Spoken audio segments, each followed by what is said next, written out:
Welcome to the Business of Beautiful Spaces, a podcast that's specifically for interior designers and decorators.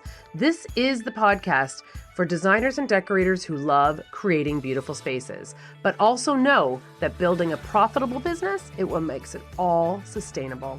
Hi, I'm Laura Thornton, and after nearly 30 years in the interior design industry and building a seven-figure design firm, I know firsthand how lonely it can feel running your own business. Making big decisions without a boardroom, without a business partner, or another executive team member to walk things through. That's exactly why this podcast exists. Think of me as your interior design bestie, the place you come for honest conversations, real action items, and a clear to-do list that you can apply today to move the needle forward and improve your bottom line. And if you can't get the answers you're looking for here, one-on-one mentorship with me is always available because no designer and decorator should have to figure this out alone. My goal with every episode is simple: to help you build a more profitable, confident design business and propel you into sustainable, successful future. So let's dive in. Welcome to an episode of the Business of Beautiful Spaces. This episode is our 100th episode.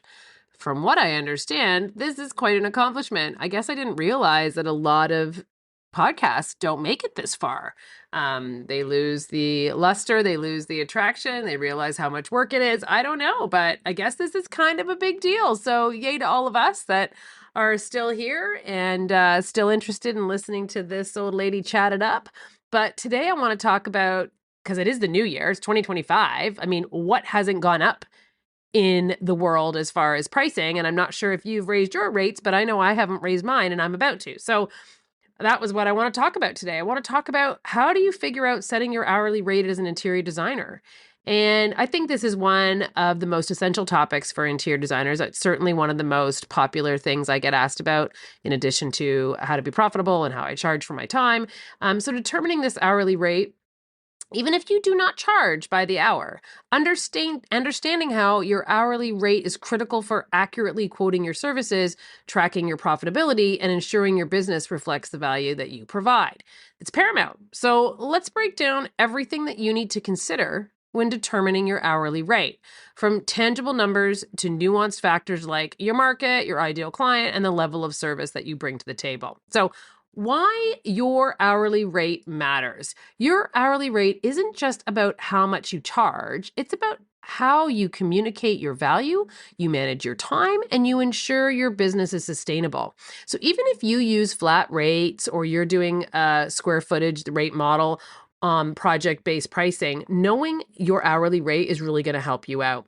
So it helps you quote projects accurately, provided you're tracking and doing all the things that we discuss here all the time, that you're tracking your time. If you have a team, you're tracking their time, and that you use those analytics constantly in your business to circle back and make sure that the amount of time that you factored in to do a project is actually profitable for you, meaning you're not spending more time on those projects. So by having those analytics, you can go back and apply it to the job that you had quoted, and you'll know if you're actually quoting accurately or if you need to add more hours in to your quotes to allot for that. Also tracking profitability across all phases of that project, which also comes down to hourly. Ensuring your business reflects your worth, your experience, and your level of service that you provide. So let's explore each of these factors that influence your rate and how to make sure that it aligns with your goals. So some of the factors to consider is your geographical area. So when you're located in a significant role in determining this is a significant role in determining your rate, in my opinion, because rates are going to be reflective of the high cost of living in certain areas like Toronto, like New York City, like big cities. They will naturally be higher than those smaller towns or rural areas. So you have to research the average rates for designers in your region to establish a baseline. But don't rely on this solely. And that information, let's face it, is hard to come by. So your unique value and your influences are also going to come into play here. But it might be easy to look up a few people in your area doing what you do, and maybe their rates are going to be on their website or in their welcome guide, and you can get a good idea of how they're charging for their time. And provided that you are doing the same services that they are. So the next thing you need to consider is, who is your ideal client? I know you've heard this a million times, but have you actually stopped and figured out who your ideal, like Do you know exactly what they do for a living? How many people live in their home? How many animals they have? What they do on weekends? What their hobbies are? Like, these are the things that you need to know. And you're probably rolling your eyes at me and going, oh my God, I've heard this before, Laura Thornton. Sure, you have. But it really is important. And it really is imperative that you know who you are designing for, who you are marketing towards, who you are targeting. Is it high net worth individuals? Your rate should reflect that elevated level of service, then, that attention to detail, that customization, all of those custom items that they are looking for if they're going to be paying top dollar. Does your service and the way that you present yourself and things that you do within your business reflect that? These clients are not just paying for convenience and exclusivity, they're also paying for exceptional results, and they want to feel like they are the most important person on your roster. So is it that, or is it, do you have more of a DIY or a budget conscious client? Because if so, then your services are catering to that client who's probably looking for more guidance, but prefers to handle parts of the process themselves, and your rates need to accommodate a more limited scope of work. However, this does not mean that you're going to undervalue your time and your expertise. Your rate should align with the level of service that your ideal client expects and the value that they perceive in working with you and your team. So that leads to the next one, your experience and your education.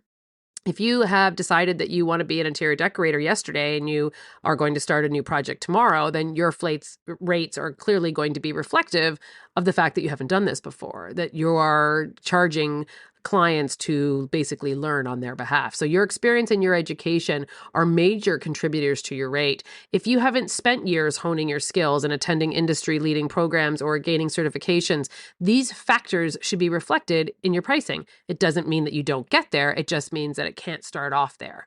So are you a seasoned designer with decades of experience and a portfolio of high-end projects? Have you specialized training and certifications? Do you belong to any accredited associations? Your expertise justifies a higher rate because it enables you to deliver that exceptional result and efficiently. So some of those small things, like eventually at some point, like I went to school and graduated in the 2000s. No, I didn't. That's not true. I graduated in the 90s. Sorry, I just lied to you, but not on purpose. I graduated, I think it was 96 or 96, 97, somewhere in there. It's a long time. Is my schooling relative anymore? Probably not. I'm sure things have come a long way since then. Like AutoCAD was kind of new. I know. I hear you. I'm giggling too. It was kind of new. Clearly in 30 years, I'm sure there's some serious shortcuts that I've never been privy to, and I still kick it old school in my AutoCADs. But, there's things like that. So is it relative? Probably not. At this point, it's going to be my experience that it's going to speak volumes. No one's asking me anymore if where I went to school and what kind of schooling I had. So, but at first, I think that is something that would be factored in, especially if you're not a seasoned designer. You should be thinking about that. And I would also use that to your advantage in your marketing. Now, the level of service. What kind of service are you providing? Are you preferring? That's not even a word. Are you providing full service design? If so, that means you're managing every single detail from initial concepts to final installation. Then your rate should account for that extensive time and effort involved and in creating seamless, stressful experiences for your client. So in most cases, that's going to be a much higher price point. Or are you a consulting service and your role is more advisory, such as offering consultations and creating design plans for clients, but they're going to implement those plans themselves? Well, your rate might even be the same amount as someone who's doing full service, but it still needs to be reflective of your expertise. It might be a little bit lower because now they have to go out and source it themselves. They're not expecting you to go ahead and make all that happen for them. So you have to consider the time, the effort, and the deliverables included in your service packages, and you have to price accordingly. If you don't have the skills to be able to implement or procure the items that you're suggesting that they should find, or you don't know where to find them, then you're not really helping your client. So, I mean, you are in terms of giving them a vision, but if they now turn to you and say, well, where do I find this? And you're, I don't know, I'm not sure, then you can't be charging the same amount for somebody who is going to be able to say, no problem, I've got that. I can line that up. I can have that custom made for you. And here's the price. And all you have to do is pull the trigger. Now, Don't get mad at me for saying that, but I think if you're going to be charging upwards of $350, $400, $500 an hour for full service design, that isn't going to be expected of you. If you're doing a consulting service and they've hired you for an hourly amount of time, let's say a 2-hour consult, they can't expect that information from you. So you might be able to charge more because you're charging for your driving time and all the things that go along with that 2 hour, but then they can't expect you to keep coming back at that same rate with items for you. I think that should be something that then you lower your rate to be able to come in and do 20 hours a time or 30 hours a time. That's my opinion. That's what we've always done here. But if it's a 2-hour consultation and I don't know you and it means that we're not going to be working again in the future, that's a higher rate. I have to drive to your home. I have to get there. These are all things that you need to consider. You need to have wear and tear in your car. You have kilometers or miles if you're American. All of these things need to get into your mind and into play when you're doing a consult services. Sorry that I went on a rant there, but that wasn't part of today's lesson. But I always think that these are things that should be considered. And these are the things that I do teach in the Profit Academy that you need to consider when you're quoting your projects and your hourly rates and all the things that go with running a design business. So let's move forward and try to ignore that part if you I'm not trying to do a shameless plug. It's just so important to consider these factors when you're quoting your project. So let's move on to number 5, business operating costs. Your rate has to cover your business expenses. I remember vividly being a designer who worked from home. It didn't really matter how much I was charging an hour because I didn't have any expenses. It was just my car and my gas and maybe my cell phone. That's what I thought anyway. Of course, there is so much more than that: insurances, contracts, all the nine, and lawyers, all the things. However, let's just, bare bones it. It was much less to operate my business than it is once you have a space and you have a team. So you have to have a lot of things to consider: rent. You have to have insurance, liabilities, health, business, design software, tools, subscriptions, marketing expenses, travel and presentation materials, team salaries and freelance support, taxes, legal fees, accounting service. We all know the list goes on and on and on. So if you have a space and if you have a team, your rates are going to be higher than somebody who doesn't have that. It just is, because you can't survive on the same hourly amount. And that would be expected, I think, from our clients to assume that that would be true as well. So I think sometimes the easiest way to start breaking this down is to ask yourself, what is your desired salary? How much do I want to earn annually?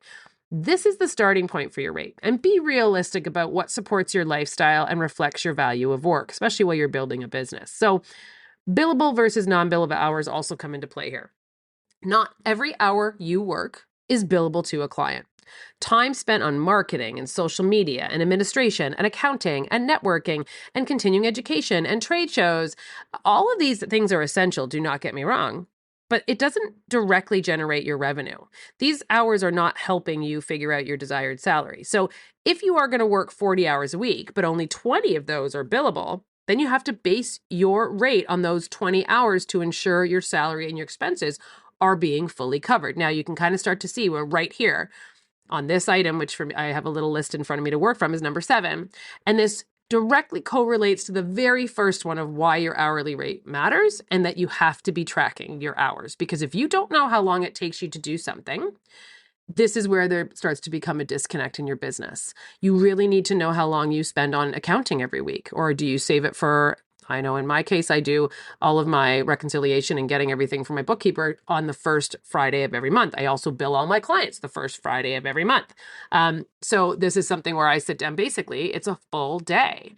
So I know that I have to allot for 8 hours a month that goes solely to accounting. And that's not to say that if I'm going to make an invoice for a client, that's totally separate. This is just sorting out my bills, paying, writing checks, doing all the things that I need to do with my accountant. So I know it's 8 hours. That's a full day where I am not billing 1 hour of time to a client in a month. That's a minimum. And that's been like that for over a decade. And as the business kept growing, those hourly needs kept growing. So it used to be a lot less. Now it's a lot more. If I wasn't tracking, I would be wondering why I'm not making money, why I'm losing 8 hours a month. Where did it go? Same thing with, that was just one. But if you go to a trade show and you end up taking 2 full days out of your work, and then you're paying for hotels and you have to pay for some food, and maybe you flew there, maybe you rented a car, whatever the case may be, all of those things are coming out of your your hours and also coming out of your monthly fee. So there's lots of instances like this. I know I also take a Saturday every month and do all of our social media planning.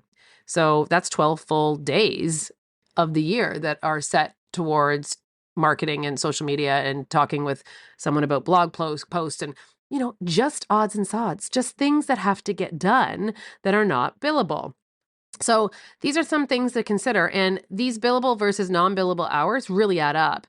And so if you're not taking note of how long it is taking you to do things, you are going to now start basing this potential desired salary on a 40-hour work week, but you're not going to be there. So are you still making, let's say just for argument's sake, because it's easy, $100, and you think you are billing 40 hours times 100 hours, but really it's 20. Well, you're not going to get to your desired salary. So you're going to be 50% less of that. Just like that. And we all know we've shaved hours off bills, and we all know that we've like, oh, I talk too much, so I'll take a half an hour off of that. So how much are you really making? So this is why I stress all the time that you need to be tracking. It is so imperative to track. And then you can start learning what your billable and non-billable hours are in just a week, let alone a month, let alone a year, because this number just keeps compounding. So you can see how that one directly correlates. So let's move on to the next one. So your unique value proposition, what sets you apart? What makes you different from designer down the street? And this is where you're going to excel too, because if you don't have someone in your market or your niche market, or you specialize and you're known for a specific type of design, whether that be luxury kitchens, whether it's aging in place solutions, whether it's sustainable design, now you set yourself apart from the other 80% or 90% that are in your area. This allows you to consider upping your rates to be a little bit higher than everybody else, because A, you're in demand, and B, you are specialized. So the other thing is your portfolio. Do you have a proven track record of high quality projects that inspire trust and command higher rates? Client testimonials, huge. Do past clients rave about your creativity, your professionalism, or your process, or your ability to transform their spaces into their dream homes? All of this unique value should always factor into your pricing.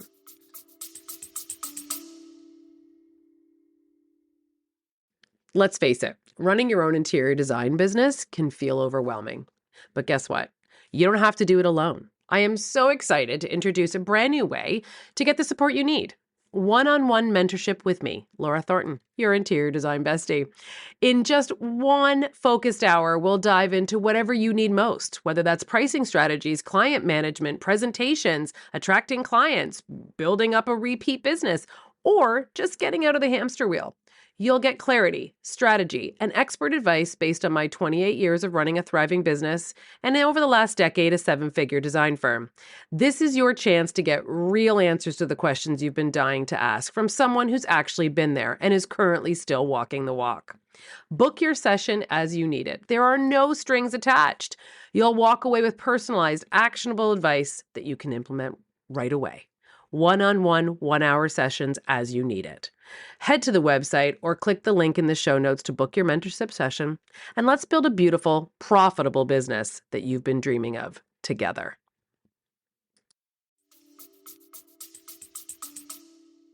And I think I'm just going to throw this out there, because this is another thing I do teach in the Profit Academy, but going back to your desired salary and reverse engineering that.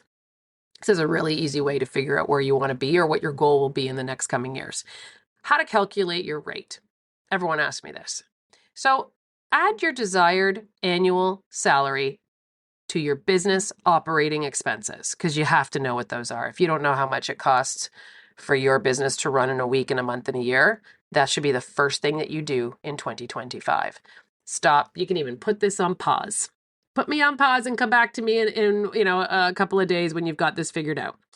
You have to know how much it costs to run your business. And if you don't know that off the top of your head, then push pause, go figure that out and come back. You need to add up every single expense you have in your business, everything from gas to insurance to how many oil changes you get in a year to how many seats you are paying for whether that's even a Canva software, AutoCAD, anything you source out. Like here we source out renderings and our accounting firm, and we've got all kinds of expenses. You get a magazine subscription, I want you to add it into your business operating expenses.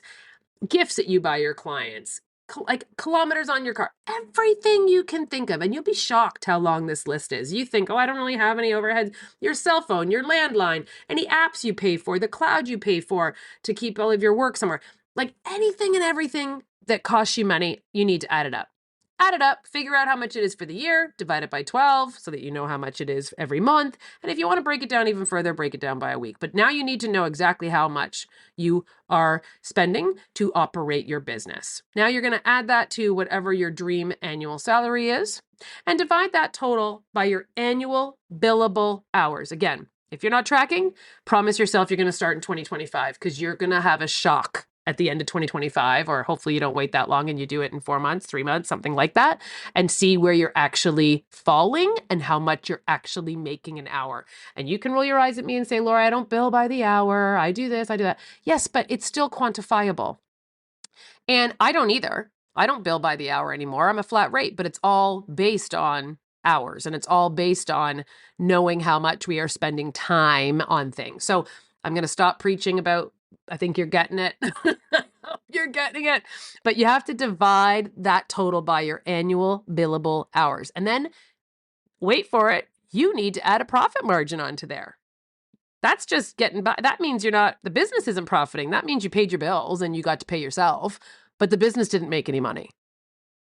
Are you having an aha moment? I hope you are, because you want to have money in the bank. And you want to be able to not worry about how to pay the taxes and how to pay. This is where it's a game changer for you. You have to add profit margin into your allotment here. So let's rewind. How you're calculating your rate. Number one, add your desired annual salary to your business operating expenses. Number two, divide the total of that number by your annual billable hours. And now I want you to add a profit margin. So where do you want to be? A good average baseline is between 20 to 30%. And you can work from there to be higher and higher. So for example, your desired salary is $120,000 a year. Your annual business expenses are $60,000 a year, let's say. Your car, your insurance, all the things. That's $180,000. And your billable hours last year were 1,000. So we're at 180 an hour. Now we're going to add 25% profit margin. You're now at $225 an hour. So this is an example of where your hourly rate would be at $225. And now that you have the analytical data, knowing that you're tracking how long projects are taking you, you can start to build some knowledge about how many hours it typically spends you, how many typical hours you spend designing a kitchen or a bathroom or a powder room. And then you can start having really good analytics of where you land. Sometimes it might take you 30 to 40 hours. Sometimes it might take, but you're going to start billing at $225 an hour times your 40 hours. You're always going to go on the higher end to cover yourself. And this is how you're going to start being able to quote things very quickly. And this is how you're going to be able to make money in your business. You're going to want to make sure, and don't forget, to add a profit margin. You don't want to just break even. You want to have money in the bank. Otherwise, you have a job. You can go work for somebody else for $120,000 a year and have a whole lot less stress.